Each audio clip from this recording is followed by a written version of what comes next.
Empezamos. Bien, pues buenos días desde México, buenas tardes desde España, porque ya va a ser, ya está anocheciendo. Y en el intermedio, pues buenos medios días, medias tardes, buenas medias mañanas, porque hay de todo. Otra vez estamos aquí en el estudio que tenemos los lunes. Es el penúltimo estudio de este año. Nos falta todavía el próximo lunes, que sería el último. Y creo que después le daremos a Nuria las claves para el primero y segundo mes del año que entra, para el estudio que retomaremos el año que entra. Aparece aquí en la página de la doctrina secreta las páginas de la versión electrónica de la 401 a la 408. Recuerden que Nuria ha estado distribuyendo la estancia 12 a la que nos estamos refiriendo, porque también esta estancia, en esa estancia, las referencias que les mandamos de la guía de estudio, está ahí ligada está ligada los comentarios que se hacen para poder, vamos a decirlo así, ayudarles a que ustedes puedan enterarse de el estudio que vamos a hacer el día de hoy. Bien, vamos a hacer nuestra dedicación, que como siempre lo iniciamos. Les pido que a todos la repitan en forma personal. Oh tú sol dorado de esplendor más excelente, ilumina nuestros corazones y llena nuestras mentes. Así que nosotros, reconociendo nuestra unidad con la divinidad, que es el corazón del universo, pueda ver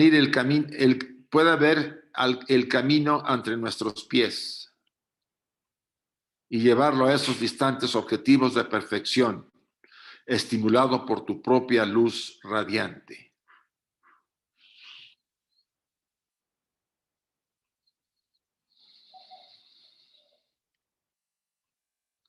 Así sea.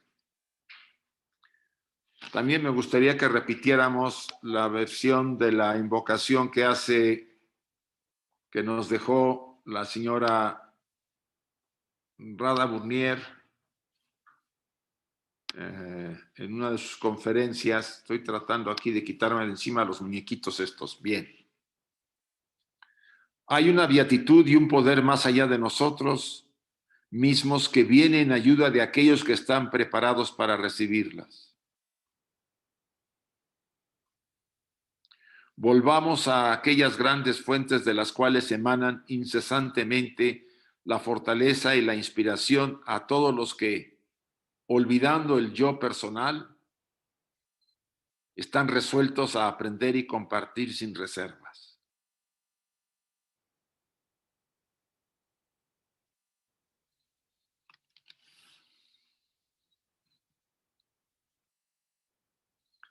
Así sea también.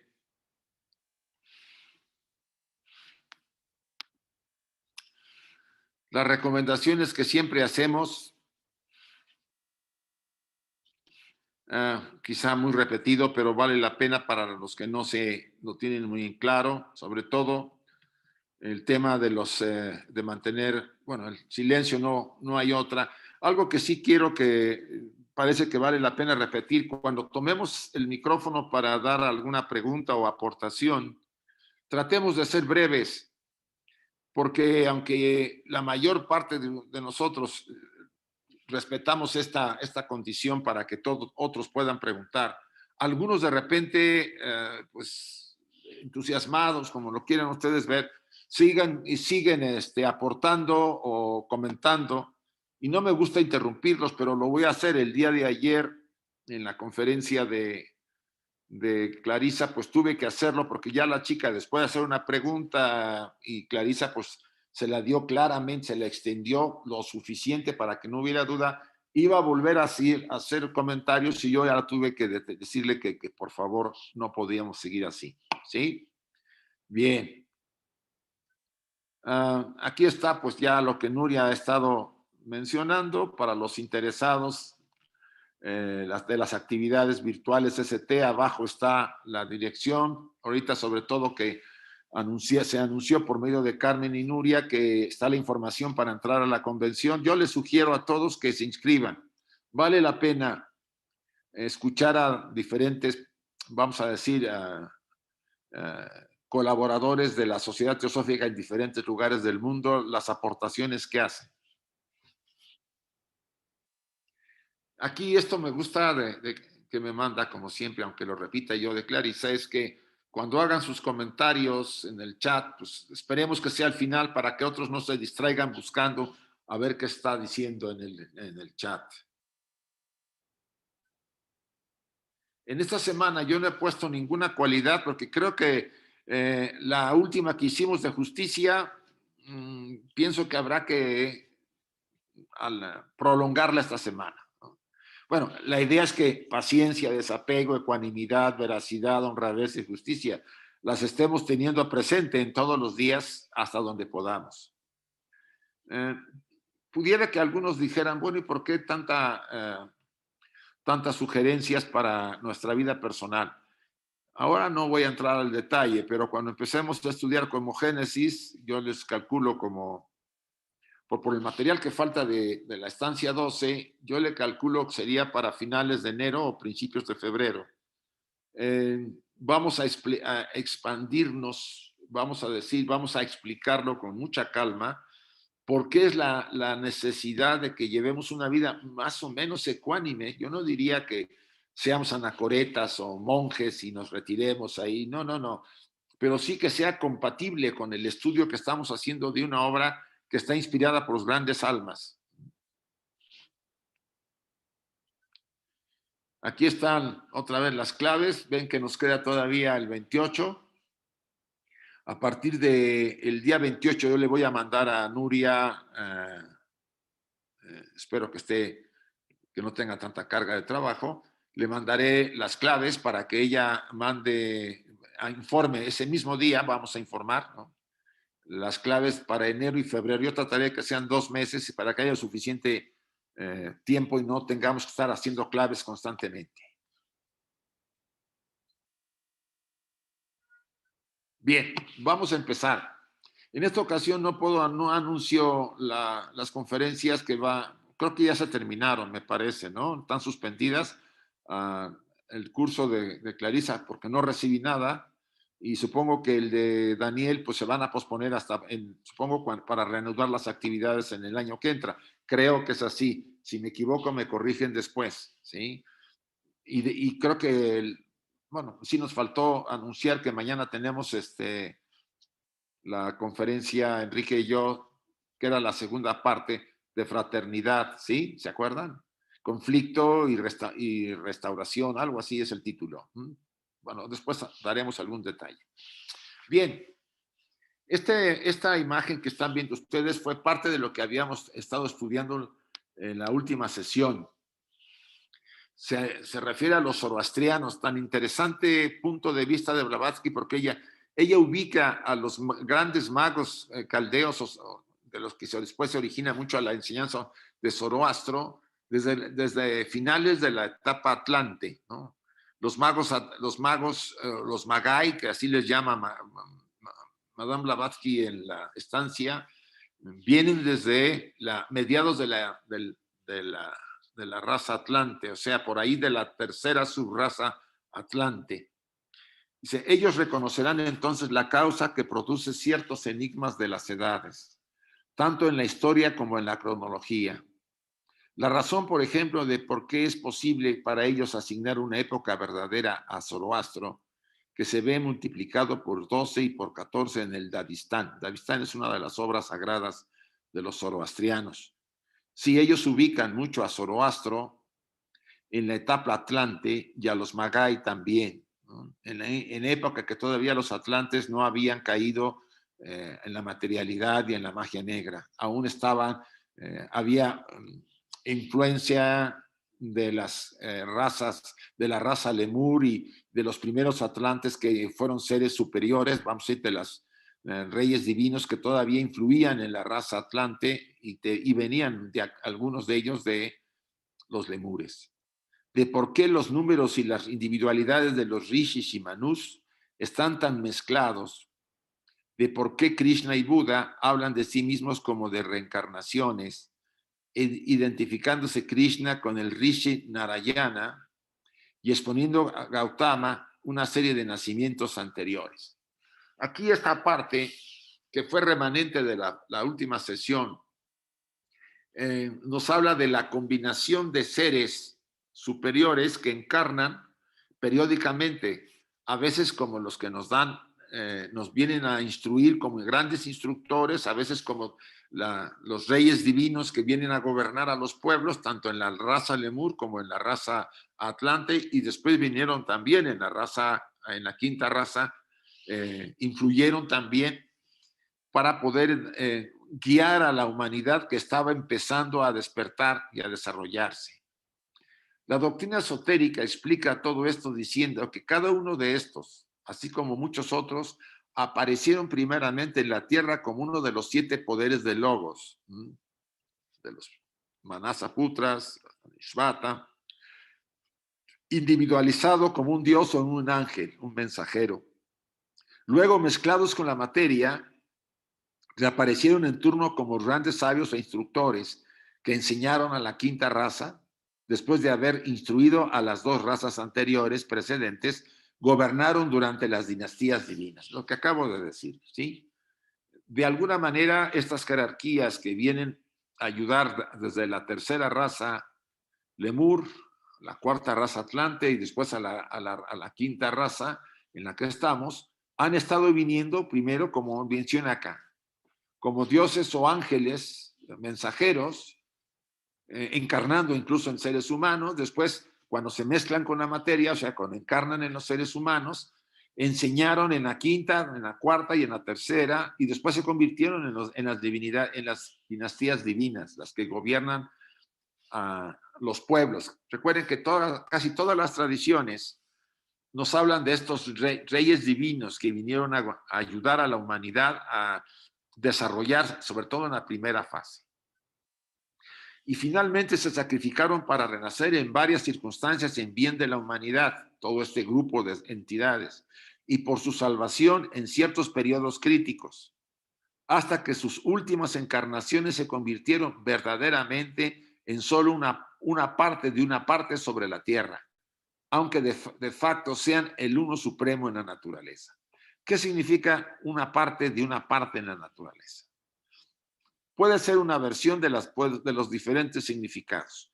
Una parte de una parte, quiere decir que ellos vienen a ayudar, pero a ese grupo de entidades superiores, de seres humanos superiores desarrollados, que forman las jerarquías, que forman, perdón, las grandes fraternidades, por ejemplo, la gran fraternidad blanca o la fraternidad de compasión, esos organismos que guardan la enseñanza, el legado de las grandes tradiciones antiguas, la sabiduría divina que está en manos de estos seres. Por eso dice, ellos vienen y se convirtieron en encarnaciones de una parte, en partes de una parte, de esa parte especial que aún todavía mantiene, resguarda, protege la enseñanza para esta generación y las futuras generaciones. Esta es la metafísica de la teogonía. Cada poder de los 7, una vez individualizado, esto es muy interesante, tiene a su cargo uno de los elementos de la creación y lo gobierna. De aquí los muchos significados de cada símbolo. Por eso yo meto aquí la referencia 811 que ven ustedes abajo. Estos elementos son el cósmico, el terrestre, el mineral, el vegetal, el animal, el acuoso y finalmente el humano, en sus aspectos físico, psíquico y espiritual. Repito, este párrafo es interesante. Esta es la metafísica de la teogonía. Cada poder de los 7, recuerden, de las 7 jerarquías, de los 7 manasaputras, anishvatas, una vez que se han individualizado, que han encarnado en la humanidad, tiene a su cargo uno de los elementos de la creación y lo gobierna. ¿Qué elementos de la creación y cuáles son los que gobiernan. Y aquí los menciona. A los elementos cósmicos, a los elementos terrestres. Por ejemplo, en el terrestre, al mineral. Sabemos que hay jerarquías que gobiernan a través del mineral, a los minerales, del desarrollo de los minerales, de los vegetales, de los animales, del agua, el acuoso y finalmente el humano. O sea que cada una de esas partes de la naturaleza está constituida por cierta jerarquía que gobierna esos materiales. Esas partes, yo diría más que a esa parte de la materia, vamos a llamarlo así, porque todo podemos distinguirla por materia, pero que en realidad es espíritu, como hemos dicho desde el principio, y dice Blavatsky, espíritu condensado, ¿no? Ella utiliza el ejemplo del agua. El agua puede estar en estado gaseoso, líquido y sólido. Entonces el espíritu está en su estado natural, o una de sus formas de estado espiritual, líquida o densa. O sea, según el tipo de material se manifiesta. En realidad todo es espíritu. La materia es espíritu condensado, si podemos llamarlo así. Y ustedes dirán, ¿cómo está eso? Recuerden el origen de estudio cuando empezamos en la estancia 3 y la estancia 4. ¿Cómo emana este cosmos? De la seidad emana el primer logos. El logos inmanifestado. De ese logos inmanifestado surge el segundo logos, espíritu, materia. Y de ese segundo logos, y de ahí viene el tercer logos, Mahat, la mente. Pero el logos han manifestado, lo único que puede percibir de la seidad es un velo, el velo de Mula Prakriti, la materia primordial, la gran madre. Entonces, todo lo que hay de la seidad en nosotros, o sea, lo que hay atrás de Mula Prakriti no es posible concebirlo, pero Mula Prakriti representa el velo de aquello que es lo que se va a manifestar después a través de las emanaciones de los tres logos. Por eso, cuando un maestro habla de que todo es materia, entre comillas, no se refiere a la materia física solamente, sino se refiere a esa materia primordial, que es el primer reflejo de la seidad. Quizá esto pudiera aclararle o recordarle a algunos un estudio que hicimos con detenimiento. Vean que todos estos puntos los vamos a retomar en Cosmogénesis de una manera probablemente les clarifique mucho más de lo que hasta ahora hemos estado viendo, porque hemos empezado por la antropogénesis, ¿no? Pero cuando volvamos a Cosmogénesis creo que les será mucho más fácil cuando hemos estado tocándolos ahora. Bueno, antes de entrar al tema este, que yo creo que Carmen hasta nos va a poder darle la mano, si es que lo podemos ver así. Podríamos abrir un poco. A ver, permítanme. Perdón. Aquí. Voy a abrir un poco por si hay alguna duda, comentario u aportación que se quiera hacer antes que entremos a una parte de, porque le dedica 2 hojas Madame Blavatsky al tema este el símbolo de Eliphas Levi, que está en uno de sus libros. Ya está abierto el micrófono. ¿Algún comentario, aclaración, pregunta? Chicos. Sí, ya lo abrí, ¿no? ¿Vale? Sí. ¿Algún comentario?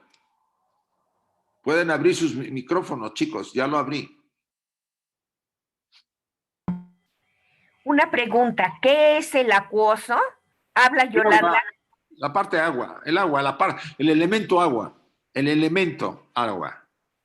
Recuerda que hay 4 elementos: aire, tierra, agua y fuego. Ah, sí. Pero sí, aquí lo puso acuoso. Bueno, pues probablemente la traducción, yo ya estoy dándome cuenta. me voy a estar viendo más a la versión en inglés de la doctrina secreta de los primeros 2 tomos, porque veo que las traducciones que hay, bueno, ya tanto Enrique como yo hemos constatado de que hay muchas diferencias, ¿sí? Cambian los conceptos según el traductor. ¿Algún otro comentario o pregunta? Yo tengo una pregunta, Isaac. Arturo, sí. Sí, bueno, un saludo desde Cuernavaca, Morelos, México. Sí, Arturo. Esto que señalaste al principio sobre cuando estos seres reencarnan en otro ser, yo aleatoriamente en la doctrina secreta o en escritos de Blavatsky alguna vez habré visto que determinado ser reencarna en otro ser. Sí. Esta parte que yo la encuentro así como aislada, ¿habrá alguna información que pudiéramos encontrar donde podamos observar cómo este ser elevado, este ser superior, no termina su obra y pues son seres tan desarrollados que para poder comunicarse con nosotros, pues simplemente ocupan un nuevo cuerpo humano, Sí. como parece ser que es lo que ocurrió con Kut-Umi o Morya? ¿En algún lugar habrá información sobre de cuando estos seres reencarnan, estimado Isaac? Sí, Arturo, están en las cartas de los maestros. Mira, Ya. ahí hay, bueno, habría que buscar. No tengo ahorita la referencia de la carta, pero si llego a verla, la puedo poner para que la puedan investigar. La versión, creo que la última parte de las cartas habla mucho de las pruebas, ¿no? La aprobación y todo lo que tiene que ver con el discipulado. Hay una versión especial que yo leí de una de las cartas que habla de que cuando un chela, tiene que ser un chela aceptado. Acuérdense que hay estudiantes de varios grados. El chela aceptado está en conexión con su maestro, tiene ciertas habilidades, está muy capacitado y y él está dispuesto a volver de inmediato sin pasar por el Devachan. Es un punto interesante. Él ofrenda el Devachan lo entrega como una ofrenda, y entonces cuando viene entre comillas, su muerte, es un periodo muy pequeño de tiempo, y él retorna en un vehículo, por lo general, de alguien que recién haya muerto, o que esté por morir, una cosa así. Ahí hay, por lo menos yo tengo la idea de que es alguien que puede dejar el traje para que aquel chela pueda volver y seguir desarrollando la labor que tenía que hacer, que son los casos excepcionales que se contempla en la enseñanza oculta, ¿sí? Obvio, son chelas avanzados, con un gran desarrollo y además con un trabajo importante que hacer por la causa. Eso sería una forma de verlo.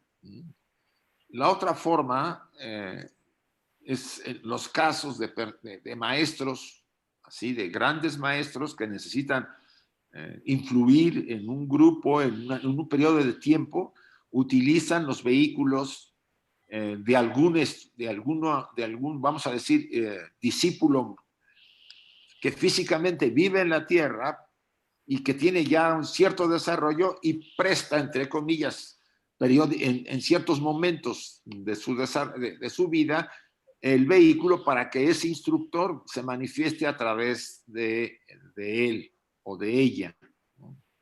Esa sería otra versión un poco diferente, porque el estudiante,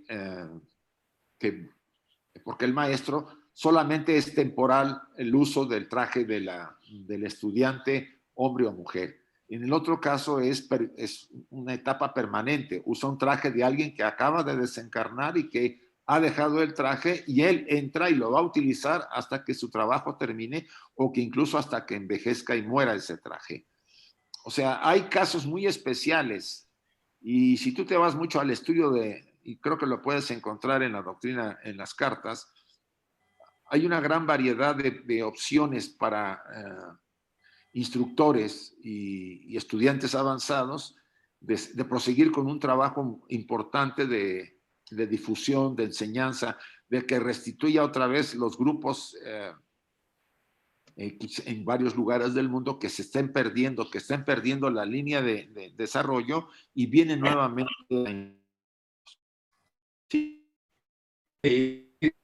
Hay una parte significativa.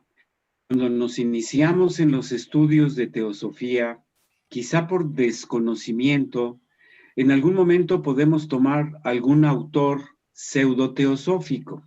Sí. Como quizá habré leído hace muchos años que el rey Baltasar, Pitágoras, San Francisco de Asís y Kut-Umi fueron el mismo ser. Pero esto yo lo dejo como en un área Sí, un poco por pensar, porque no lo sabemos. Sí, no, es muy difícil eso. Ni no creo que aparezca. Yo no he leído nunca eso, quizá algún autor, pero podemos dejarlo así porque hay mucha información. Claro. Entonces, recuerden que hay importante, hay información de primera y de segunda mano.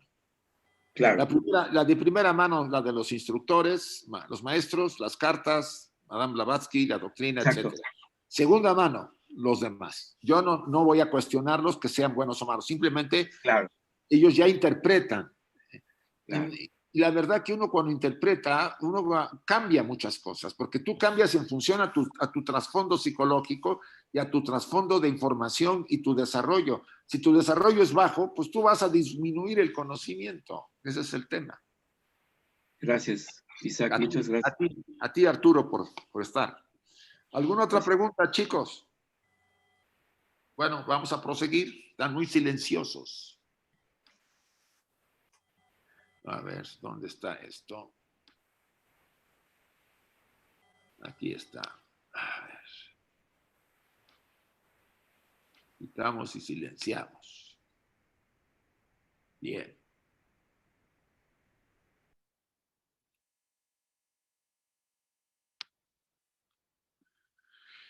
Bueno.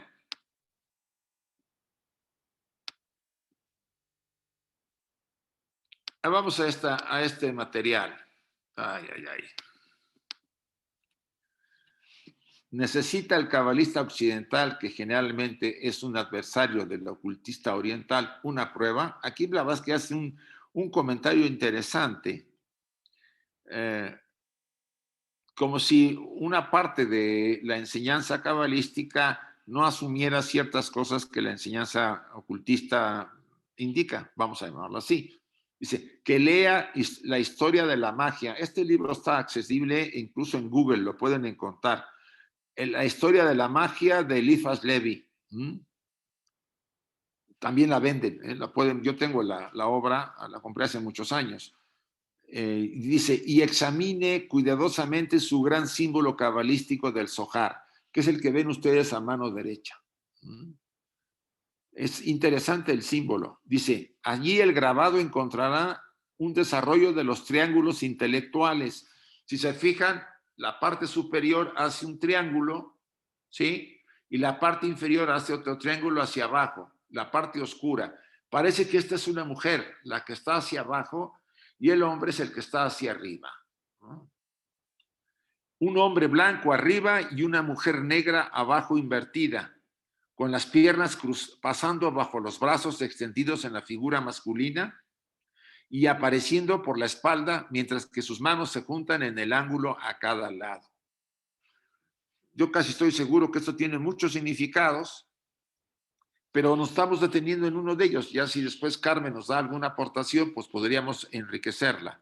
Eliphas Levi hace de este símbolo Dios y la naturaleza, o Dios, la luz, reflejado inversamente en la naturaleza y en la materia y las tinieblas. O sea, se está refiriendo al aspecto superior, hacia el triángulo que señala hacia arriba, como el Dios y la naturaleza, y la parte de abajo de la mujer negra como lo que se refleja, ¿sí?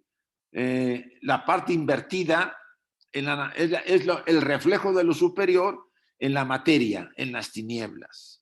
En realidad sabemos que nuestro mundo es llamado las tinieblas.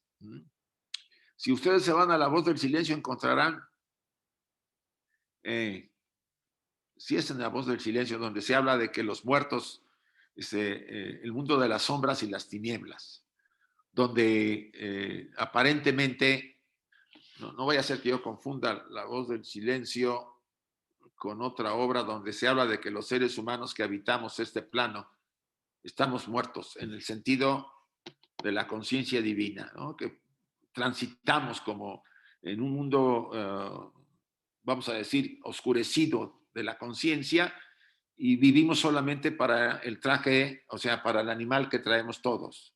Entonces somos seres como si estuviéramos muertos, simbólicamente desde el punto de vista espiritual, ¿no? Entonces, uno podría entender que todos estos son términos simbólicos. Cuando se habla de las tinieblas, de la oscuridad, no lo vayamos a llevar a la concepción de lo malo, de lo desagradable. O sea, no. Más bien yo lo tomaría de la ignorancia, ¿sí? De que no tenemos acceso a lo divino, que estamos en los planos de la materia muy identificados con ella. Y nos es muy difícil estar clarificados hacia lo divino, hacia ese Dios superior, que sería el triángulo superior. Ahora, este símbolo está en nosotros, aunque de alguna manera el Eliphas Levi lo maneja de esta manera. Vamos a proseguir y después en los comentarios, si alguien quiere hacer algún comentario. Aquí Heródoto dice algo sobre el mismo símbolo. Refiere a la posteridad que cuando Cambises fue uno de los reyes, ¿sí? Entró en el templo de los Cabirín, rompió a reír estrepitosamente al percibir lo que pasó, lo que pensó era un hombre de pie y una mujer cabeza abajo ante él. Entonces, estábamos hablando de un símbolo muy viejo. Estos eran, sin embargo, y esta es la interpretación que da Blavatsky, los polos, con un símbolo que quería conmemorar el paso del norte original de la Tierra, que es el triángulo hacia arriba, al polo sur del cielo, según lo comprendió Mackay. Aquí había que haber hecho un diagrama, ¿no? En teoría, el triángulo que está hacia arriba, que ustedes ven, aquí el que está luminoso, es el polo norte, o sea, la montaña Meru, donde se asciende para ir hacia el mundo de los dioses, que sería el polo sur del mundo de los dioses, ¿no? O sea, el que está así, ¿no? Pero del mundo de los dioses, a otro plano superior, a eso me refiero, ¿no? Este símbolo tiene mucho más de significados, como lo estamos aquí viendo, pero Blavatsky le da esa clave que ya vimos en la sesión anterior, de que el polo norte es considerada la montaña, la escalera hacia los divinos, y el polo sur el gran abismo, el polo sur de la tierra, ¿no? Ella comenta mucho, todo lo que va al norte es divino y todo lo que va al sur es demoníaco, con sus términos muy particulares para señalar desde el punto de vista de la enseñanza oculta, no el mal o lo bueno, sino lo divino y lo material. Bueno, proseguiré un poco. Pero también representaba, y aquí vuelve a tocar el tema, los polos invertidos, a consecuencia de la gran inclinación del eje. Aquí ya está hablando de uno de las... Recuerden que la última, la destrucción de los Atlantes, del continente Atlante, tiene que ver con la inversión de los polos. O sea, la Tierra se movió y cambió la polaridad y en todos los mares invadieron la Tierra.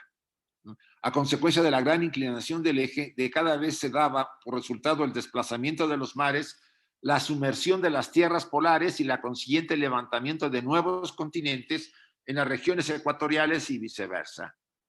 Estos Cabirín, que así se les llamaba a la jerarquía de dioses, le llamaban la jerarquía de los dioses del diluvio, como ya lo hemos comentado en la sesión anterior. Ellos estaban como parte responsable de, vamos a decir, de la destrucción o de la,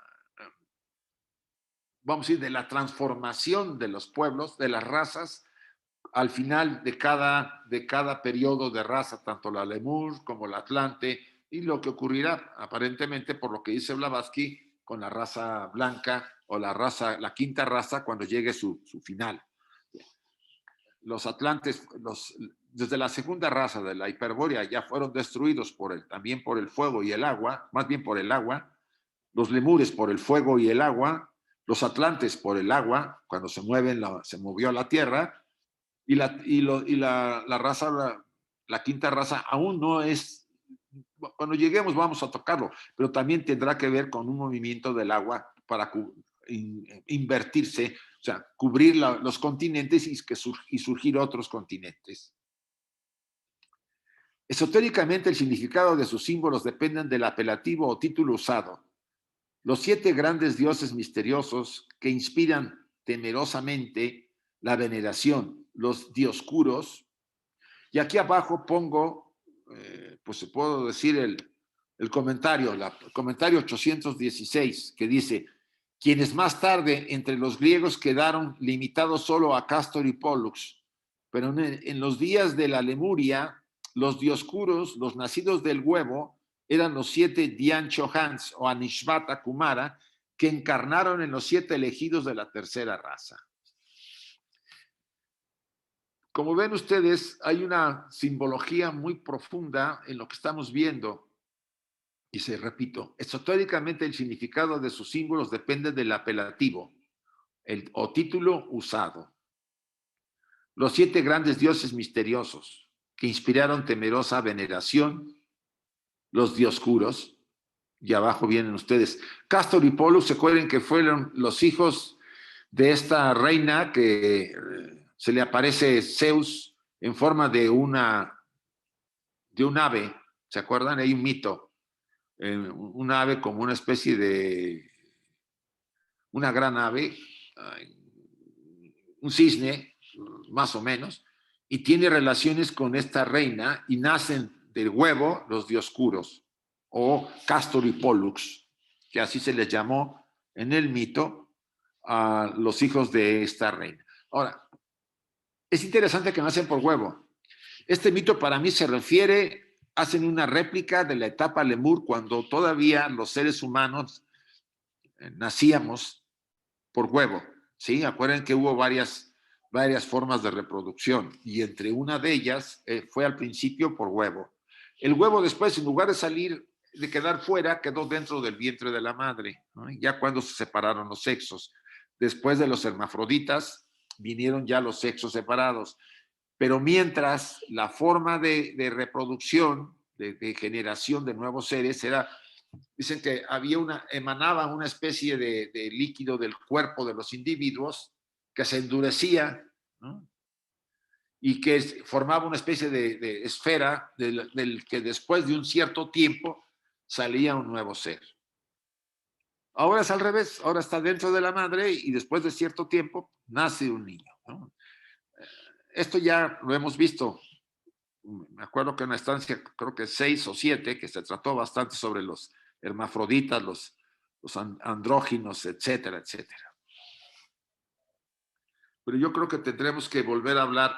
El tema de los dioscuros es un tema muy, muy interesante y tiene como un gran misterio acá. Ya los identifica Blavatsky también con los Kavirim.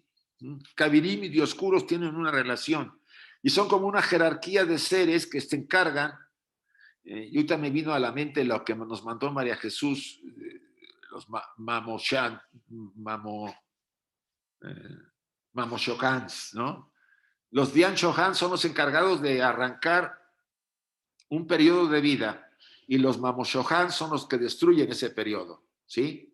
Más bien, más que lo destruyen, lo cierran para que vuelva a surgir un nuevo periodo con los Dhyan-Chohans. O sea, es interesante que hay jerarquías que se dedican a impulsar un nuevo ciclo y otras jerarquías a destruirlo porque ya dejó de tener su tiempo de desarrollo y necesita nuevamente generarse un nuevo ciclo. Estas jerarquías están ligadas a esos finales de ciclo, los Kavirim y los dioscuros, por lo que hemos estado viendo de acuerdo a la señora Blavatsky. Ellos son los lares, los conductores y jefes de los hombres. como Aletai eran astronómicamente los 7 planetas y como los lares eran místicamente los regentes de esos planetas o los planetas sagrados, nuestros protectores y gobernadores. Recuerden que los planetas sagrados también los hemos tratado con bastante detenimiento. Ahorita tenemos la conjunción de 2 planetas sagrados, tanto Júpiter como Saturno son sagrados y son los que están haciendo conjunción el día de hoy y creo que hoy en la noche se verán mejor. Bueno, para objeto del culto exotérico o fálico, así como también cósmicamente, eran los Kaviri, cuyos atributos y dobles facultades se nos denotaban por los nombres de los templos a los que respectivamente pertenecían, así como también por los de sus sacerdotes.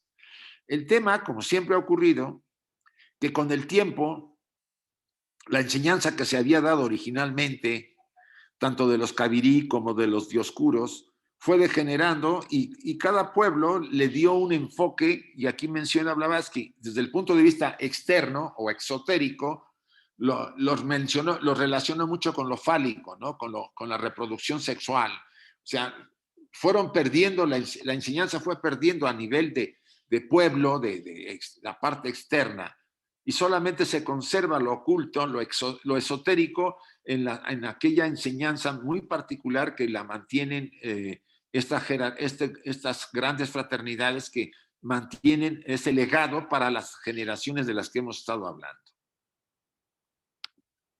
Todos ellos, sin embargo, pertenecían a los grupos creadores e informadores septenarios de los Dian Chohans. Y aquí menciona los sabeos. Los sabeos son un pueblo también misterioso, que adoraban a los regentes de los 7 planetas. Del mismo modo que los hindúes adoraban a los rishis, tenían a Set. Recuerden que Set tiene un juego muy importante, y a su hijo Hermes, o Enosh, como el más elevado de los dioses planetarios. Habría que retrotraernos otra vez recuerdan cuando estuvimos hablando de que el primer hijo de Adán y Eva no fue Caín y Abel, sino que fue Set, ¿sí? Ya lo menciona incluso la Biblia. Porque Caín y Abel pues, son permutaciones de Adán, que sería Jehová. No voy a entrar otra vez a esa parte porque sería muy amplio. Ya Carmen también lo explicó bien. Pero aquí el primer hijo de Adán y Eva es Set. Y Set es se puede decir, es los seres humanos, la jerarquía de humanos de la última fase de la raza Lemur. Que por supuesto el hijo de él fue Enosh, que ya era un ser humano. Y aquí Blavatsky lo pone entre comillas como Hermes, el primero. Entonces, debido a la serie de velos y permutaciones que hay en la enseñanza para ocultar al público exotérico y dejarla para los estudiantes y investigadores, nos puede parecer difícil a veces pescar esa línea de la enseñanza que nos está dando Madame Blavatsky. De todos modos, los sabeos tienen un interesante punto. Ellos creo que se originaron en la península arábiga. Ellos ya quedan muy pocos vestigios de los sabeos. Yo encontré estas fotos de las imágenes de lo que quedan de las ruinas del pueblo sabeo. Set es el progenitor de aquellos hombres primitivos de la tercera raza. Progenitor, acuérdense. ¿Por qué? Porque Set ya no es ni hermafrodita, ¿no? Ya es de separación de sexos, ya está en la última fase de los lemures, que habían encarnado los ángeles planetarios. Él mismo era un Dian Chohans y pertenecía a los dioses informadores. Y Enosh o Hermes, que también Blavatsky lo identifica con Hermes, se decía que era su hijo, siendo Enosh un hombre genérico de todos los videntes primitivos. Y aquí menciona el término de Enoshión y de ahí el culto. Entonces, si ustedes ven la parte esotérica de Set, pues lo identifican con Osiris, Isis y Set. pero en realidad los tres son uno. Eso lo vamos a ver en la siguiente sesión. Osiris tiene como hermano a Set. Y también es su hermana Isis, y su hermana Isis, pero a la vez es su esposa. Y Isis es la madre, es la esposa y la madre de Osiris. O sea, es toda una combinación de simbología. Pero ¿qué quiere decir ahí? Que son lo mismo. Osiris, Isis es la parte femenina de él, y Set es la parte oscura, si quieren verla así. O sea, los tres son uno. Y eso lo explica Blavatsky para la siguiente sesión. En la siguiente parte, porque ahorita no sé si, no me acuerdo si haber incluido algo de eso, pero es muy interesante esa parte.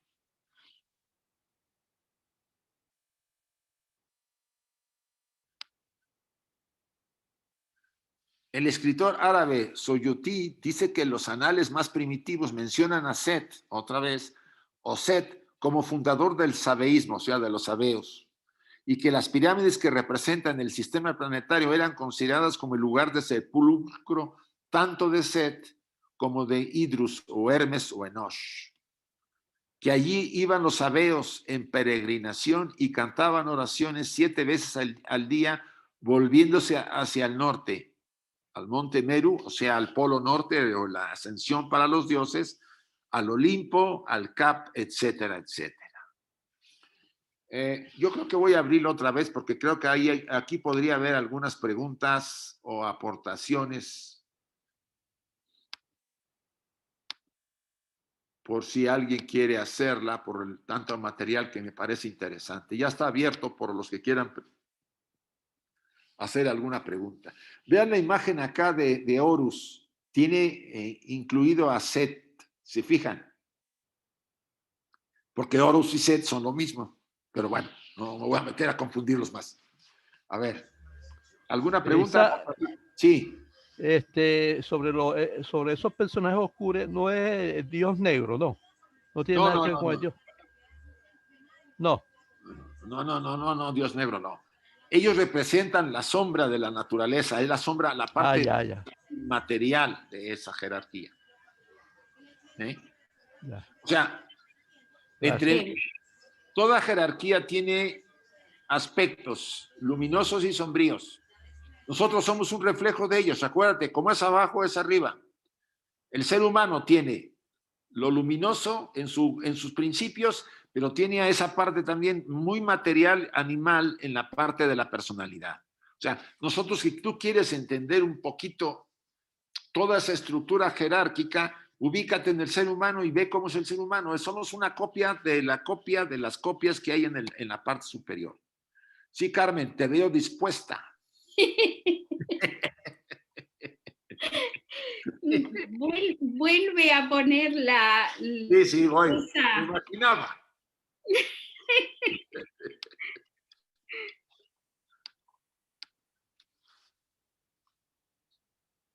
Bueno, realmente aquí se sintetiza prácticamente lo que tú estabas diciendo.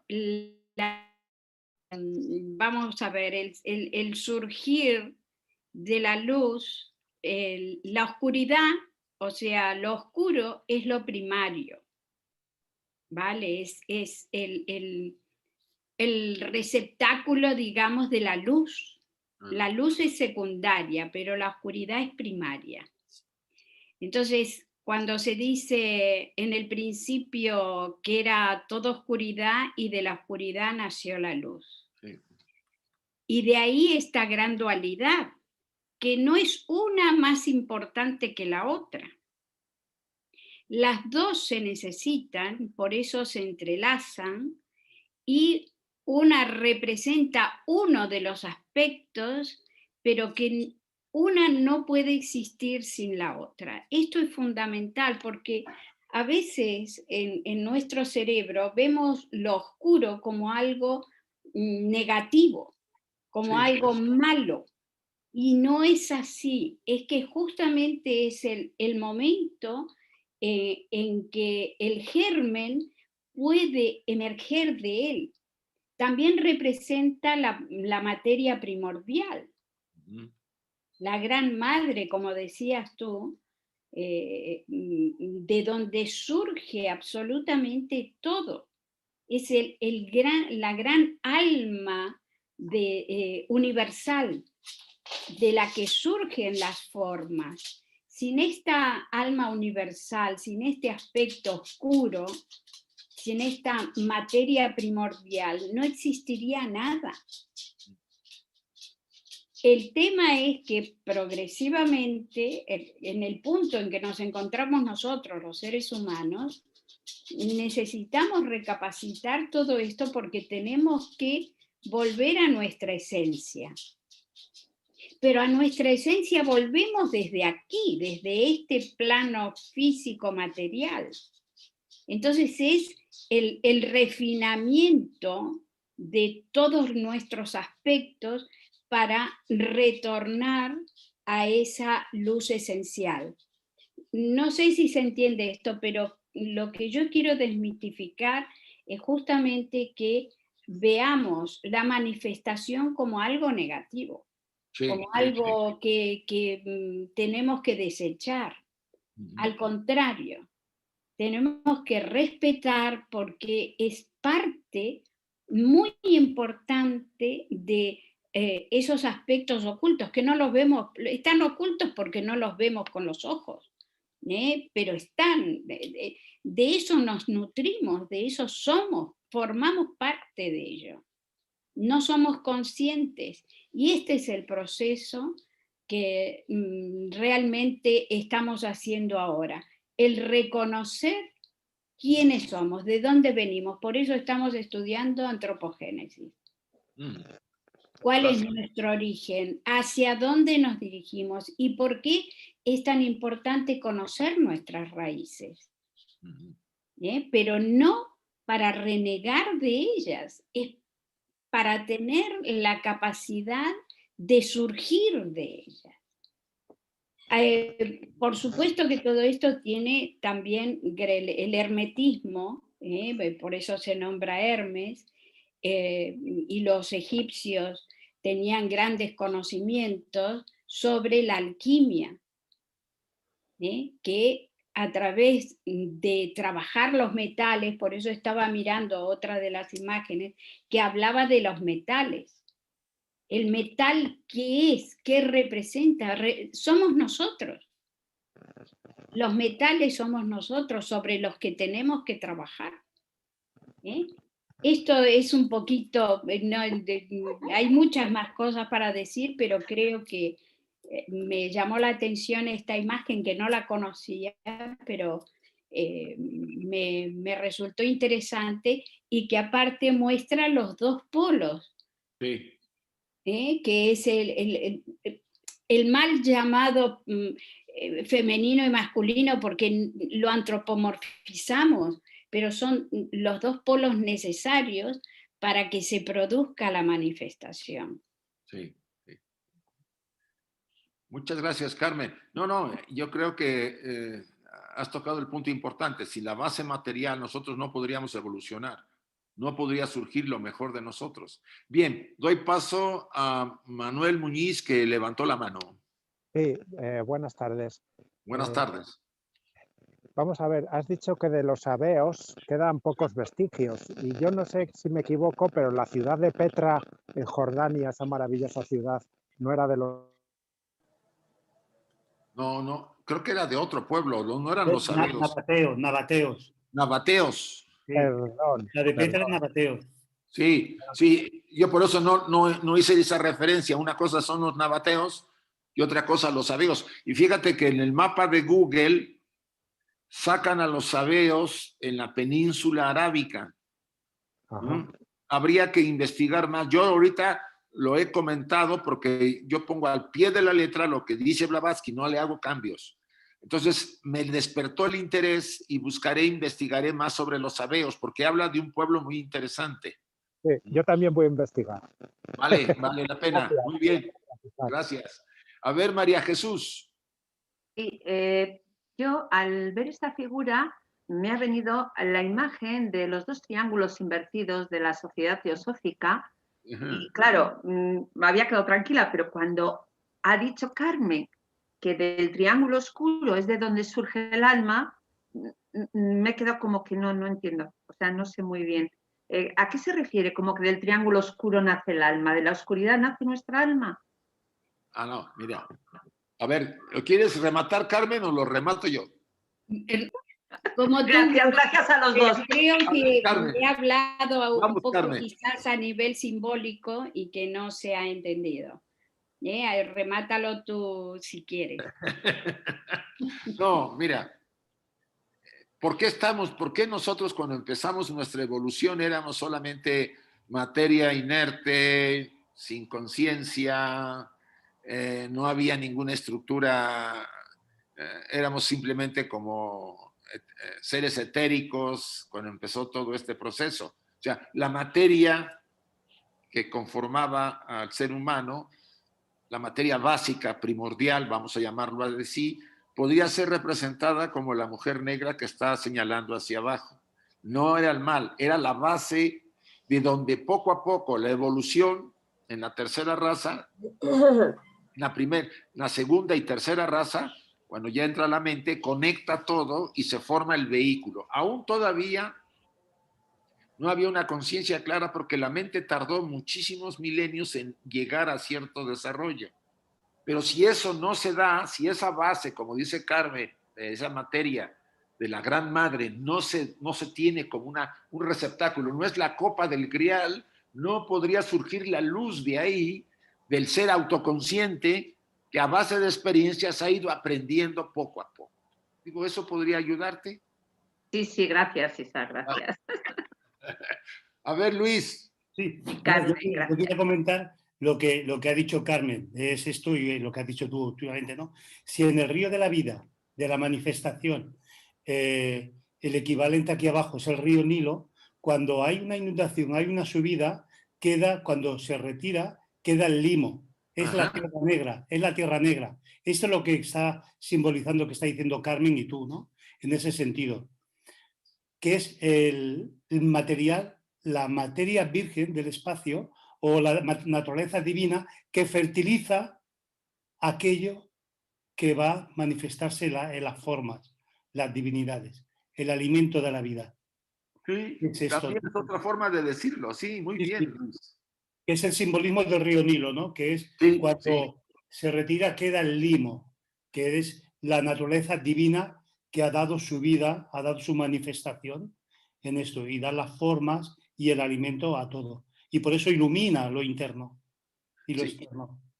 Y también tiene me imagino que yo recuerdo, tiene también un concepto alquímico, esa materia negra que queda en la base que va a fertilizar la tierra, ¿sí? Las arenas, etcétera, etcétera. El negrero. Muy bien. ¿Alguno más, chicos, antes de seguir? Bueno, yo quería añadir alguna cosita práctica. Por eso es que solamente con la acción aquí en nuestro cuerpo físico podemos evolucionar. Cuando ya perdemos nuestro cuerpo físico, tengo la idea de que ya solamente podemos digerir lo que hicimos.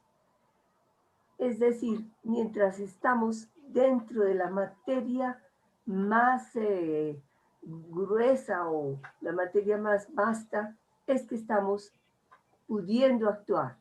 Así que por eso tiene tanta importancia lo que hagamos aquí en nuestra existencia. Creo que eso puede ser una conclusión práctica para todos. Sí, Julita, diste la clave. Solamente en el plano físico, que es el plano de las causas y los efectos, podemos crecer, porque en los planos sutiles, que son los planos de los efectos, si podemos llamarlo así, pues hay cierto aprendizaje o cierta clarificación, pero no hay avance porque no se puede dar ningún otro alimento salvo que en este plano físico. Y es cierto, a veces no somos conscientes de la necesidad de aprovechar la oportunidad que tenemos de ser humanos para crecer y desarrollarnos.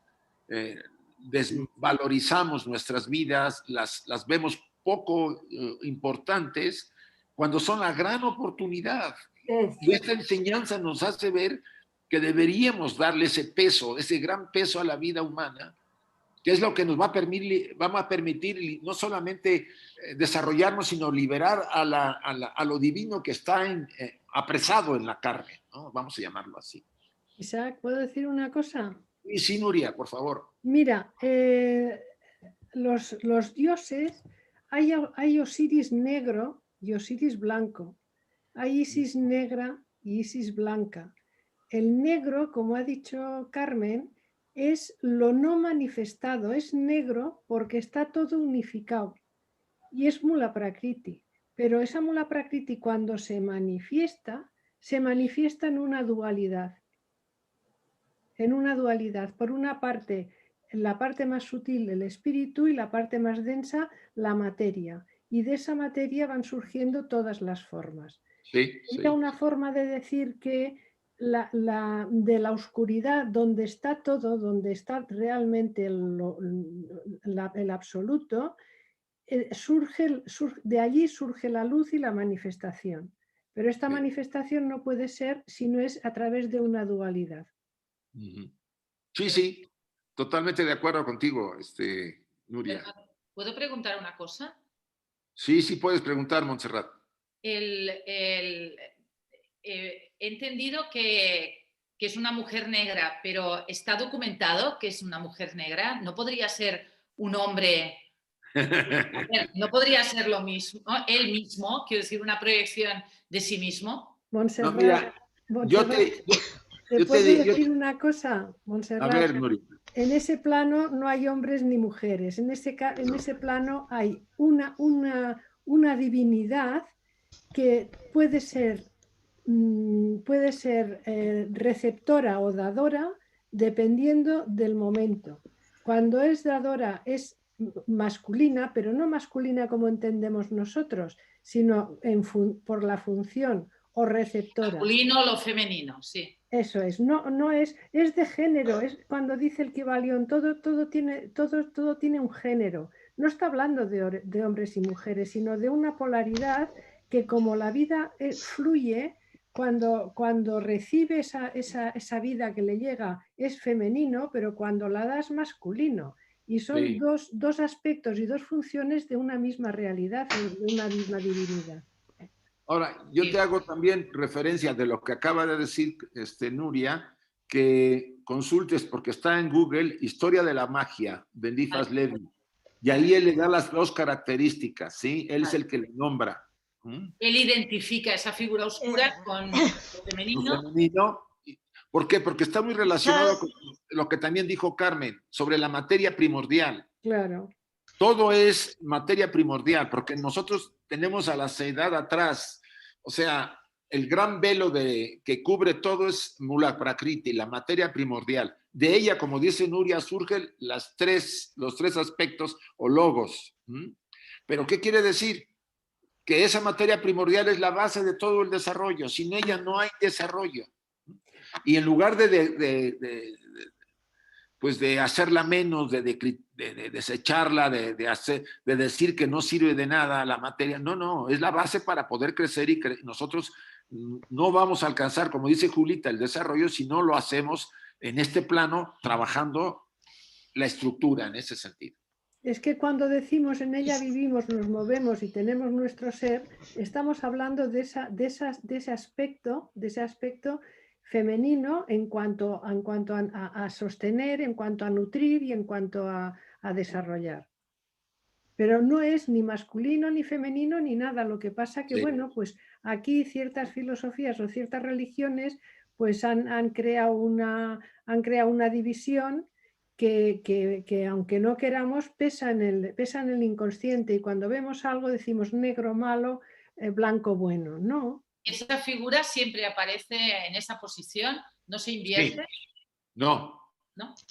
Por eso te pedimos que lo consultes para que también tengas tú más claro ese tema. Monse, no sé tu correo, pon en actividades virtuales y ya te mandaré alguna cosa. Ok, gracias. Isaac, yo quería decir algo. Sí, a ver. Una de las cosas que tú dijiste al principio de todo, a mí se me quedó grabado. Y era que cuando de la seidad salieron los dos, el espíritu, la parte espiritual y la materia, salían a la vez, pero de forma que se iba alejando lo que era la materia, se estaban enfriando y se hacía dura. Bueno, yo para mí, ¿qué es eso? mira, Salieron los dos, el espíritu y la materia, pero sí. al retirarse de la seidad, ahí alejándose, se puso dura y se puso como la materia. Bueno, más que dura, se puede decir que en los planos sutiles es más sutil la materia y en el plano físico es más densa, ¿no?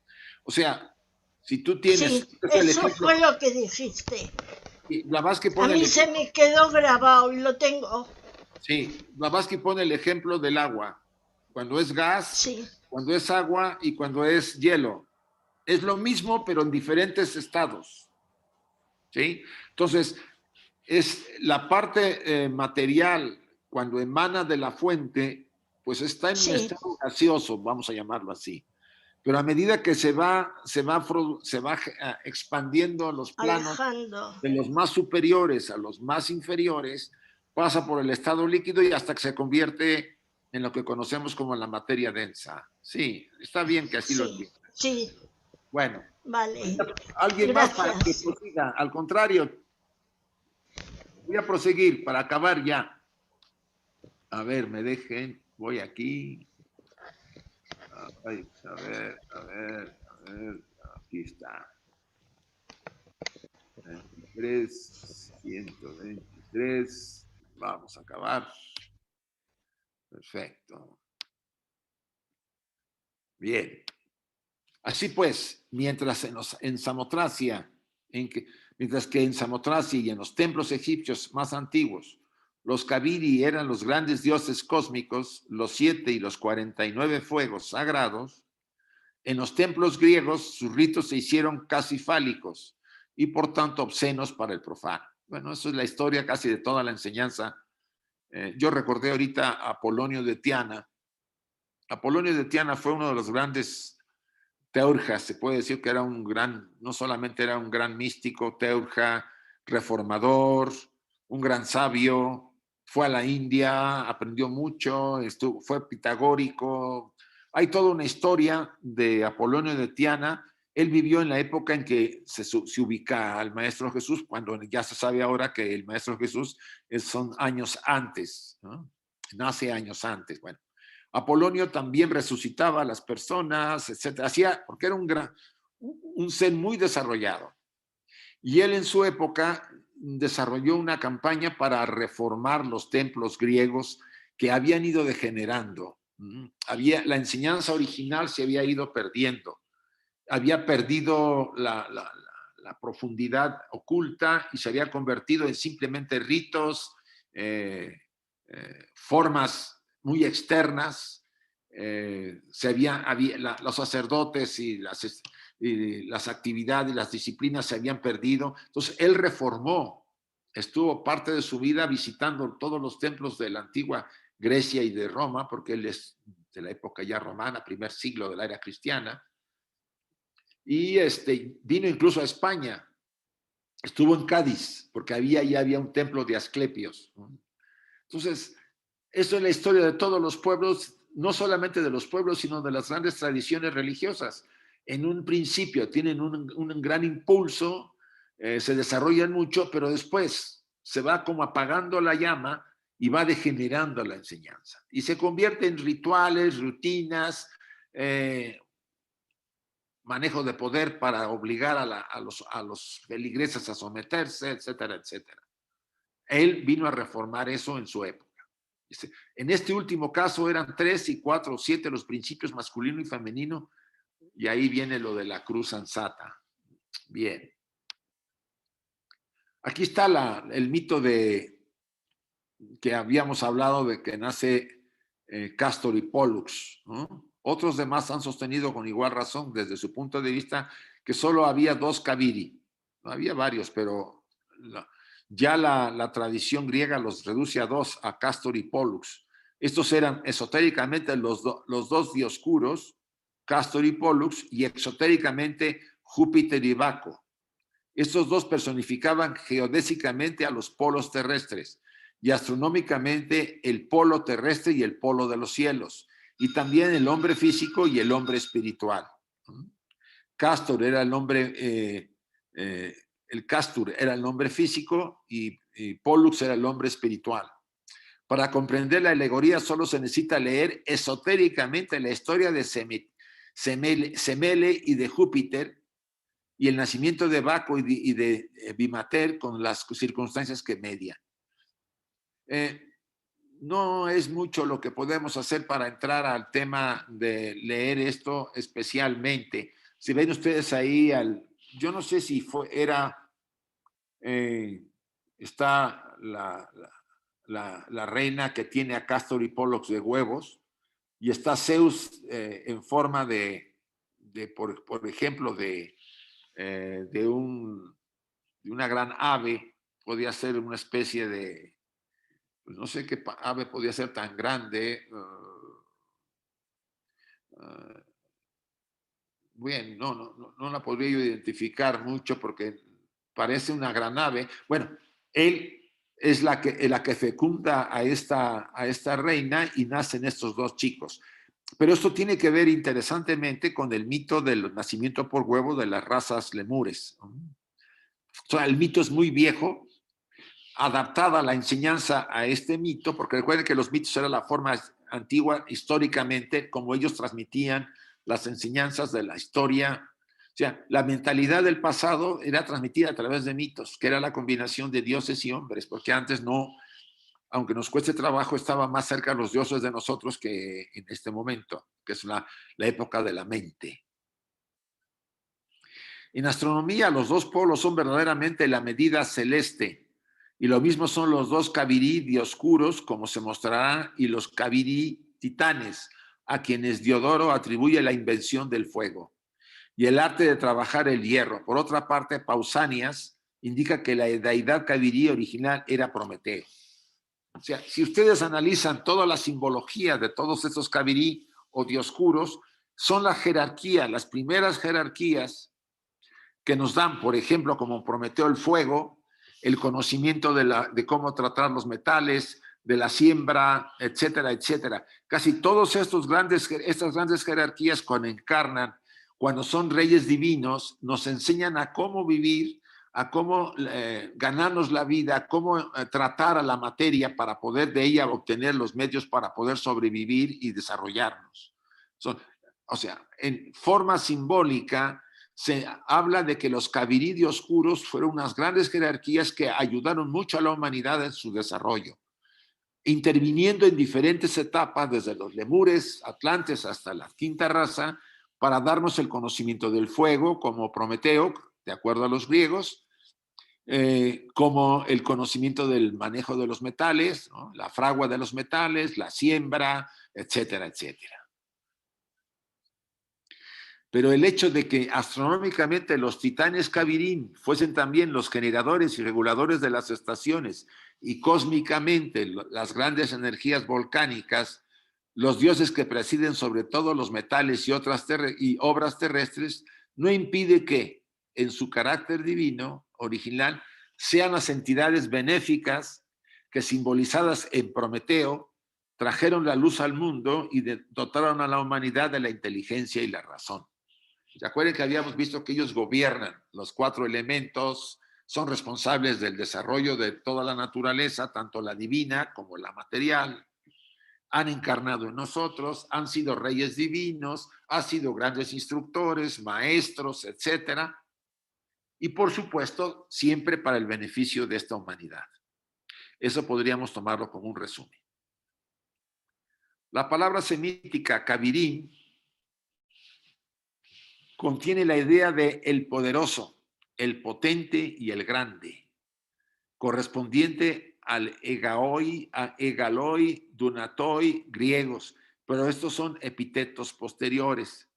Estos dioses fueron universalmente reverenciados y su origen se pierde en la noche de los tiempos. Pues sí, desde la época lemur. Pero ya fueron adorados en Frigia, en Fenicia, la Troade, Tracia, Egipto, Lemnos o Sicilia. Su culto siempre estuvo relacionado con el fuego, ¿sí? Los dadores del fuego como Prometeo. Sus templos siempre fueron construidos en las localidades más volcánicas. Y en el culto exotérico pertenecían a las divinidades. Ay, aquí no puedo ver bien la palabra. Ay, perdón.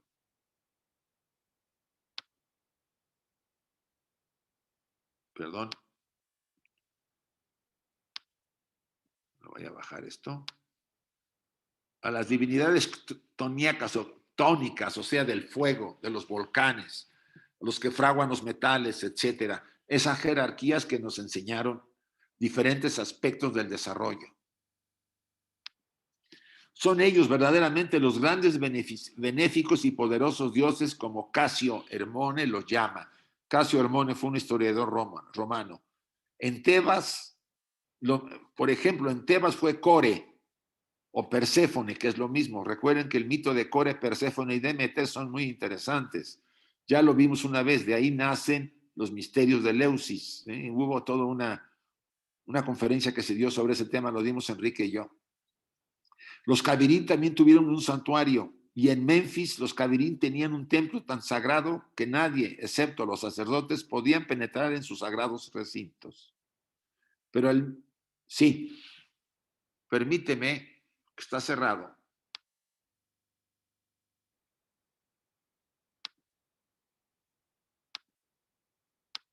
Sí, Nuria. A ver si puedo. Esa palabra tónico, o sea, eso se refiere a negro, eso es negro.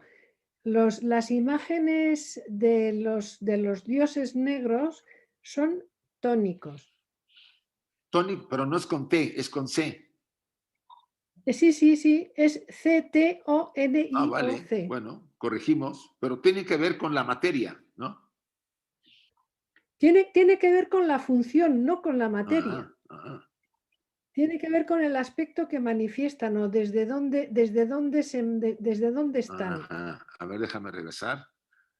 Vuelvo a repetir, pero ya fueron adorados, bueno, etcétera, etcétera. Es que dice acá, en las localidades más volcánicas y en el culto exotérico pertenecían a las divinidades ctonianas. Bueno, sí, tienes razón, también puede ser. Ctonianas, sí. Sí, bueno, es que lo asimilan a la lava que queda negra porque sale del centro de la Tierra. Sí, pero que también tiene mucha riqueza. Es fuego. Eso vale. es. Gracias. Ahora dice, son ellos los verdaderos, los grandes benéficos y poderosos dioses, como Casio, Hermone los llama.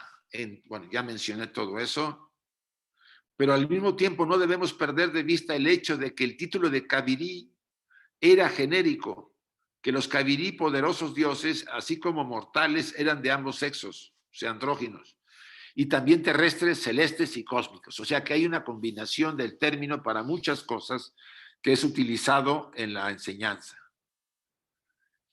Que mientras en este último carácter de regentes de poderes siderales y terrestres se simbolizaba un fenómeno puramente geológico, como ahora se le considera en las personas de estos gobernadores, fueron también ellos, en el principio de los tiempos, los regentes de la humanidad, cuando encarnados como reyes de las dinastías divinas, dieron el primer impulso a la civilización, dirigiendo la mente con que habían dotado a los hombres hacia la invención y perfección de todas las artes y las ciencias, que ya lo hemos también comentado. He aquí por qué se dice que los Cabirí aparecieron como bienhechores de los hombres y como tales vivieron durante edades en la memoria de las naciones. A estos Cabirí o titanes se atribuye la invención de las letras.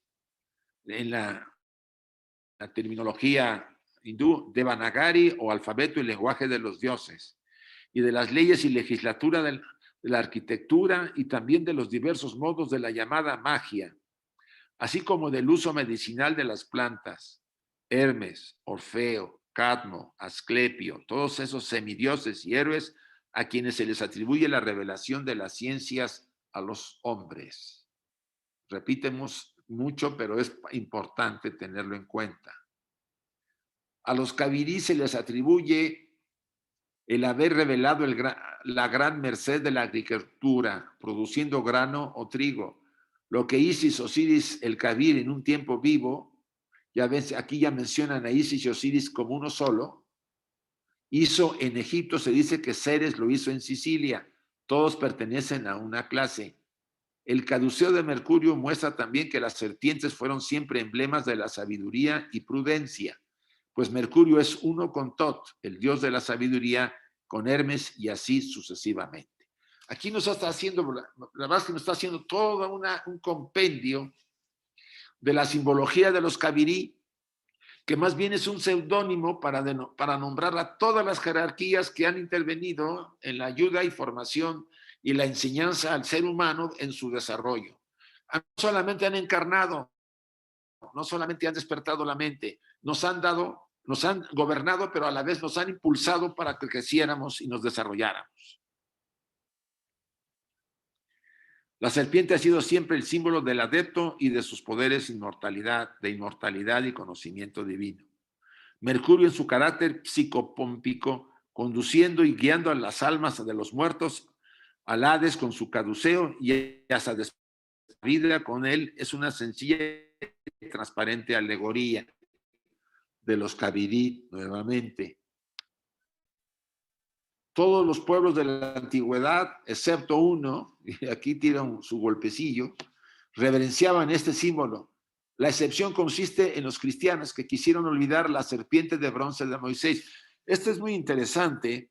¿Se acuerdan que cuando Moisés y el pueblo judío iba por el desierto, por esos 40 años de castigo, porque realmente fue un castigo, pues de repente les daba a los judíos por empezar a adorar a algún dios de los pueblos por los que pasaban, y entonces hacían las figuras de los dioses porque perdían la devoción a Jehová y se ponían a adorar pues, a un becerro o lo que fuera.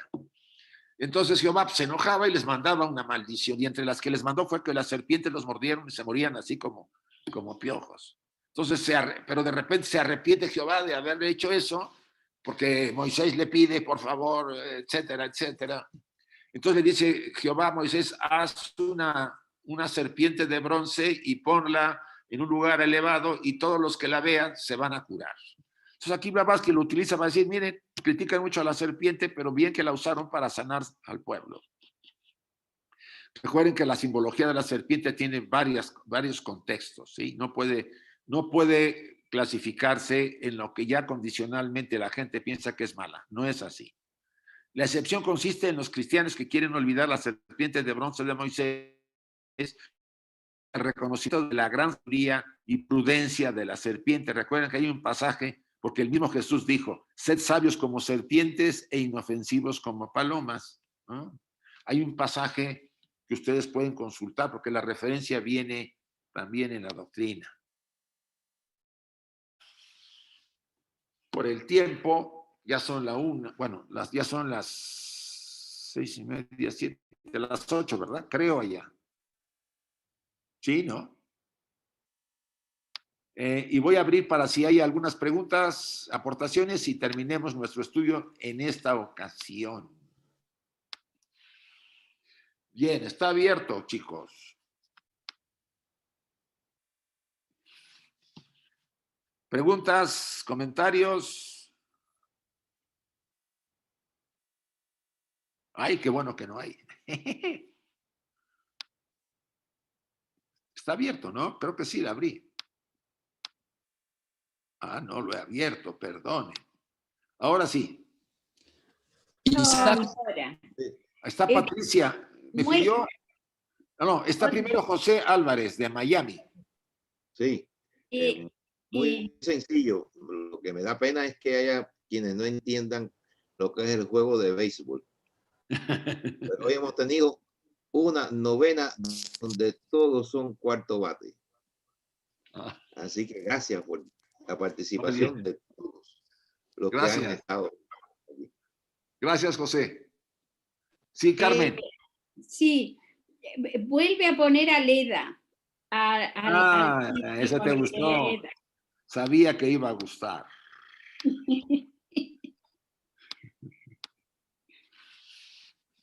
Bueno, realmente son lenguajes. En la simbología hay lenguajes diferentes.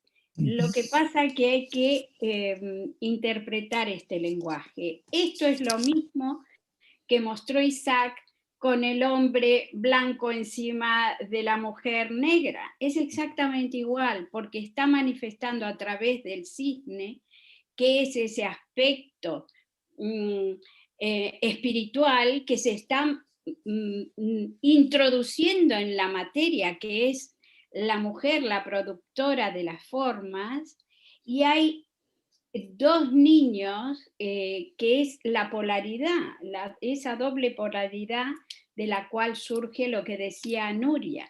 Son lenguajes, pero estamos frente a un mundo de simbología que nos ayuda a comprender todo lo que nos explica Blavatsky. Esto es muy importante porque en este caso, por ejemplo, igual que Zeus parece ser que adoptaba diferentes formas para fecundar. En otro momento aparecía como oro. Lluvia de oro, sí. La lluvia de oro. ¿Qué es esto? Ese absoluto, esa manifestación pura que se viene a desarrollar en la materia.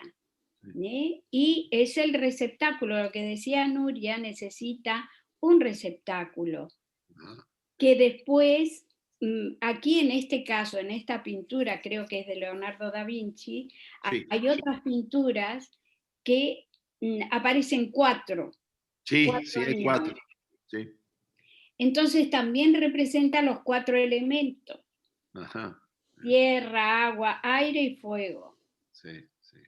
Entonces, a partir de ese momento, de la producción, entre ese encuentro entre el espíritu y la materia, sale todo lo que es la manifestación. Este es un poco en otro lenguaje, con otro lenguaje de símbolos, pero es exactamente igual. Sí. Nada más que eso. Gracias, Carmen. Gracias. ¿Puedo añadir algo? Sí, Clarisa. Es respecto a esto, para no perder el hilo. Es importante que recordemos que la materia es siempre y eternamente virgen. Sea lo que fuere, lo que se construya con ella, ella permanece siempre y eternamente virgen. Lo que se puede corromper es algunas de las formas por cómo se construyen y vibran. Y sobre todo los seres humanos pues construimos algunas formas que no son precisamente muy armónicas, ¿no? Pero aún así, en esas formas que pueden estar degradadas, esa materia disuelta a su mínima expresión, a las partes más pequeñas, sigue siendo materia siempre virgen. Sí, por eso dice que siempre permanece virgen a pesar de todo. Siempre.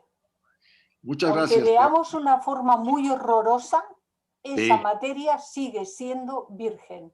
Sí. Muy bien. A ver, Patricia Chávez, por favor.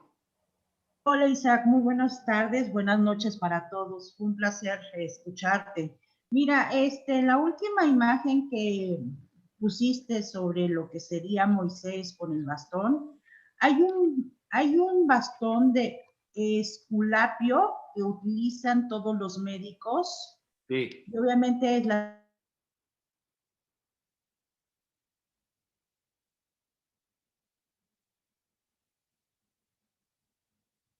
Entonces está dentro de lo que sería que se creó para la simbología de todos los médicos en 1902 para el cuerpo médico.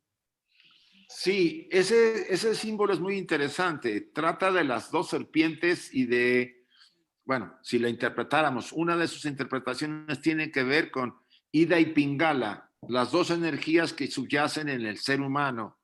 Tiene que ver con Kundalini, ¿sí? Cuando esas dos energías están equilibradas, como aparece en el caduceo de Moisés, digo, de Hermes, hay un salud en el ser humano. Así es. Entonces, cuando se despierta Kundalini, pues las dos penetran por el centro, por la vara que se ve ahí, que es la espina dorsal, por Shushuma, que así se le denomina, y despiertan lo divino si es que hay un desarrollo hacia lo superior, y eso es lo que de alguna manera le otorgaba a Hermes la fuerza para guiar a las almas al más allá. Ese es el simbolismo, pero sí, tiene que ver con la sanación, con el equilibrio. de hecho, O sea, la serpiente, sí. de hecho fue utilizado por Moisés cuando libera a su pueblo, ¿no? Cuando en el monte Sinaí le dice a Dios que le va a dar ¿cómo se llama? Un bastón. Sí. Un bastón, y lo presenta directamente al rey, ¿no? Y ahí se representa como la serpiente, ¿no? Se convirtió. Y los magos egipcios hicieron lo mismo, pero la diferencia, dice la historia, o dice la narración, que la serpiente de Moisés se comió a la serpiente de... Eso es lo que dice. Así es, muchas gracias. Otra vez tenemos que entrar en simbología. La serpiente es la sabiduría. Entonces, representa en este caso, en esta imagen, porque cuando Moisés subió al monte para recibir las tablas de la ley, cuando bajó, el pueblo nuevamente estaba adorando al becerro de oro. Y entonces Moisés, que en realidad todo esto representa nuestra conciencia. Moisés es nuestra elevado al plano divino, pero cuando regresamos a la tierra nos encontramos con nuestras propias miserias y que seguimos creyendo en las mismas cosas que creíamos siempre. Entonces esta elevación fue como una frustración en Moisés, y entonces rompió las tablas de la ley, porque las que se figuran son otra reproducción, no son las originales. Y entonces obviamente fue cuando Jehová manda el castigo. ¿El castigo cuál es? El karma nuestro, que nos forjamos a pulso. Para que haya una reacción en nosotros cuando, claro, que tenemos las dificultades y no sé qué. Y entonces Moisés, ¿qué señala? Vuelve al camino de la sabiduría, a elevarnos nuevamente. Y significa esa fuerza creadora, porque es zigzagueante, y como se ve, está envuelta de una manera tal que significa que hay que elevar esa sabiduría, hay que elevarse nuevamente. Todos estos son mitos, como decía Isaac anteriormente, que debemos conocer un poco los códigos para no quedarnos con la imagen, sino ver cuál es el proceso nuestro interno. Y la letra muerta, que también mucha gente se queda con ella, ¿no? Todos estos que están por el suelo son el equivalente de los cambistas y mercaderes del templo que echa Jesús fuera, y también la simbología de los gurús, que también hay que ganarlos, transformarlos, transmutarlos. Es esa alquimia que hemos de realizar dentro de nosotros. Todos estos que están aquí en el suelo son los deseos, las pasiones, los apegos, las ambiciones y el largo etcétera que tenemos que transmutar. Sí.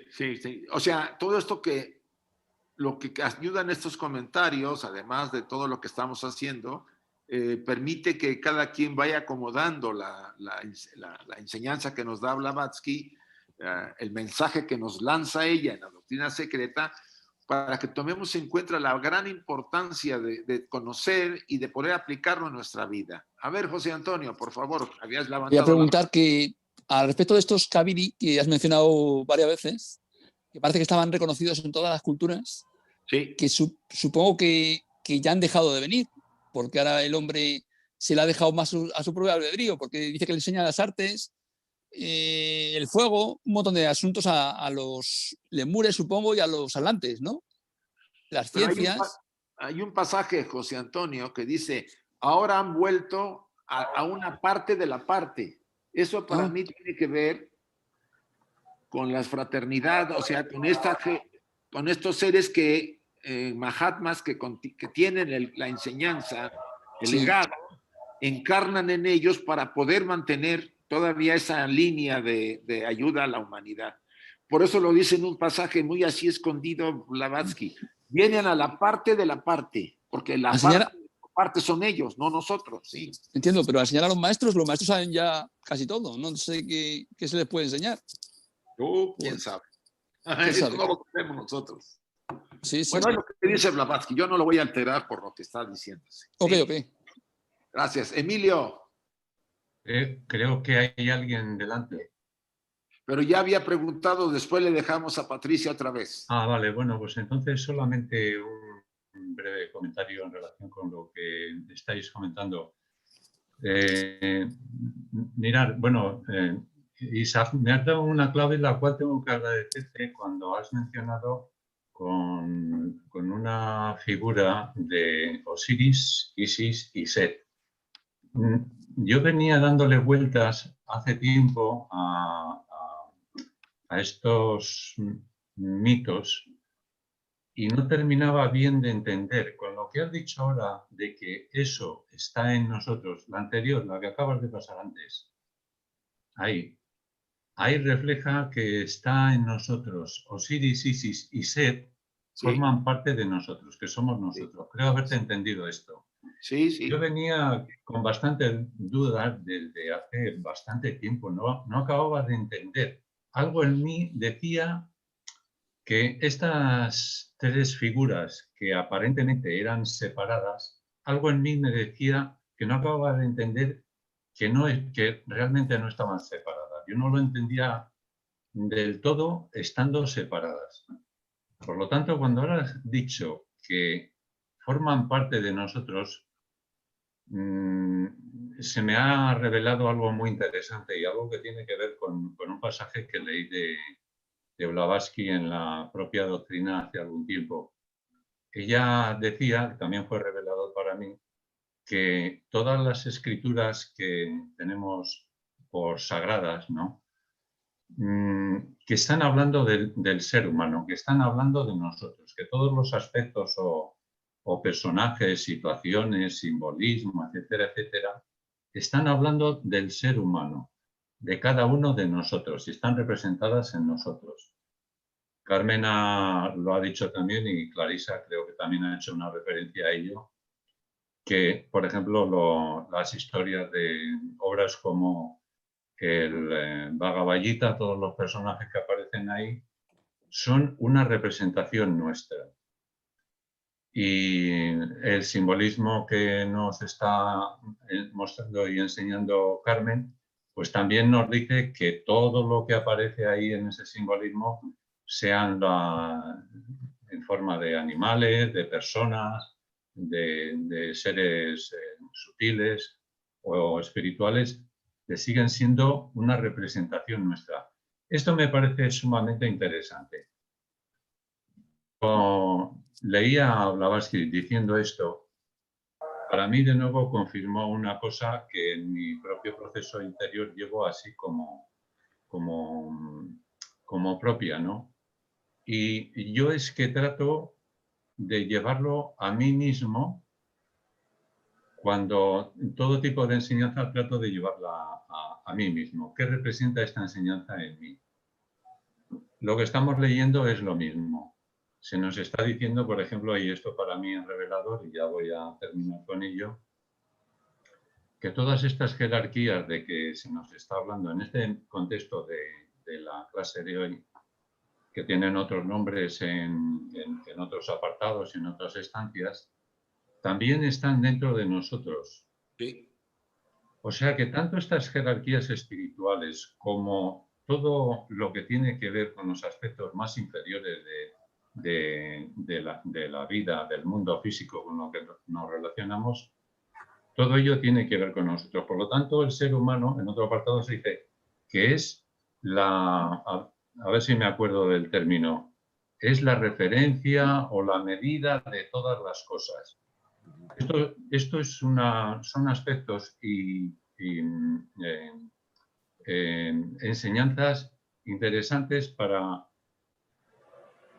que nos fijemos en nosotros, para que llevemos la enseñanza a nosotros y veamos qué aspecto de mí, de esta enseñanza que estoy estudiando, me está diciendo, mira hacia adentro y refléjalo en la medida de lo posible en ti. Y también Blavatsky, ya terminó, hace referencia continuamente a que utilicemos la intuición a la hora de estudiar la doctrina secreta. Y ella también dice, y ahora sí que termino, que tengamos siempre presente que todo está en todo, y hace también énfasis en algunas de sus ideas básicas y principales de la enseñanza de la doctrina, referente a la unidad fundamental de toda la existencia.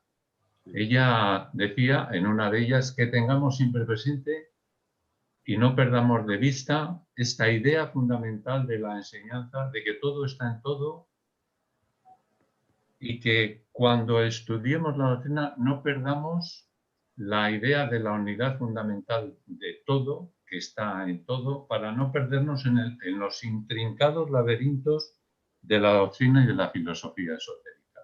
Sí, sí, sí. Eso quería decir, gracias. Gracias a ti, Emilio. Finalmente, Patricia. Hola, Isaac, soy otra Patricia, no soy la misma. Mira, no, yo soy Patricia Cruz, era Patricia Chávez. Bueno, empieza con C. Pero vale. yo quiero agradecer, y aprovechando que estás en México, que me des un dato para hacer un donativo a un banco mexicano. Si me das tu correo o tu teléfono para que me puedas pasar una cuenta. Espero que tengas un banco mexicano, yo creo que sí.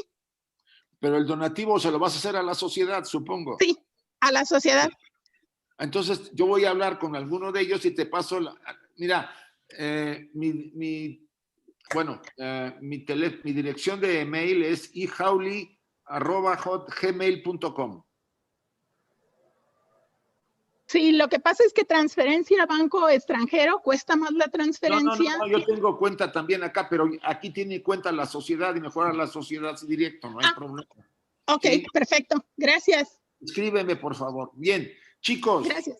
Quería añadir yo una cosa, Isaac, si puedo. Sí, puedes, pero te va a cobrar 10 euros. A ver, dime.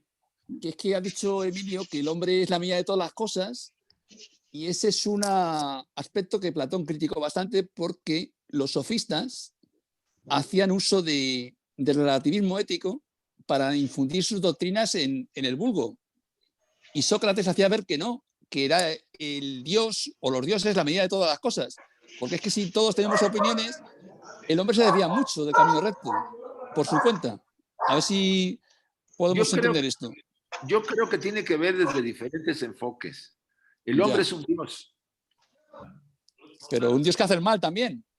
No, pero nadie... Está hablando del aspecto superior del ser humano, no de la personalidad separativa. Vale, Por eso el hombre en sus aspectos superiores es la medida de todas las cosas, no es la personalidad que tiene un fin, que se deteriora y declina y perece. Pero poca gente vive con esos principios. Bueno, pero nosotros tenemos la tarea de transmitirlos de la manera más correcta y más elevada posible. Sí. Digo posible porque somos aprendices también, pero tenemos el deber de transmitirlo. Ya Clarisa lo aclaró, no hay más que decir. De acuerdo. Bueno, chicos, vamos a cerrar el estudio. ¿Les parece? Ya pasaron 2 horas. Cerramos con la invocación. Quisiera yo cerrar siempre con la invocación de Ani Besa. ¿Sí? Sí. A ver, cierren sus ojos un momento. Y vamos a mantener la atención en la respiración por unos segundos.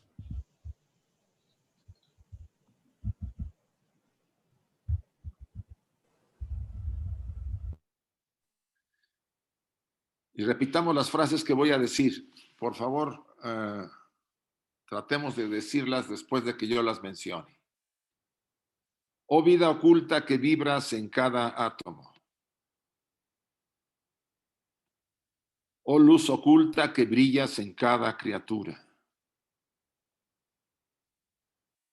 Oh amor oculto que todo lo abarcas en la unidad.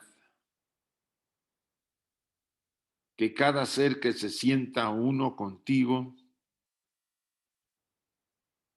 sepa por lo tanto que es uno con todo lo demás.